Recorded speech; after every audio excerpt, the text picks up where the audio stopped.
इस हद तक तो ठीक है कि जोड़ों के दर्द के अंदर और जिस्मानी कमज़ोरी के अंदर बड़ा मावन साबित होता है, मगर आपको मिजाज ही नहीं पता तो इलाज कैसे करेंगे? कैसे होगा?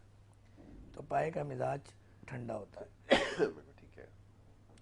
अब इस ठंडे मिजाज को कवर करने के लिए आप गर्म तेलों की या अद्वियात की मालिश करते हैं और गर्म कपड़ा बांध के इस ठंडे मिजाज के अंदर गर्मी और तहरीक पैदा करते हैं। बिल्कुल ठीक है।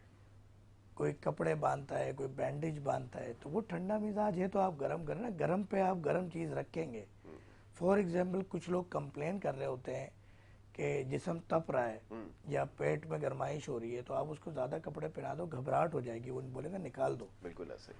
तो आप गर्माई पे मज़ीद गर्माई को नहीं प्लान कर सकते, वो फिर नुकसान करती है और रैशेस हो जाते हैं, दाने हो जाते हैं जिस्म में, अगर गर्मी का मर्ज़ है तो। बिल्कुल ठीक है। तो ये सर्दी का मर्ज़ है। पहले तो ये समझना होगा ना सिर्फ हमारे नाजरीन को, बल्कि तमाम उन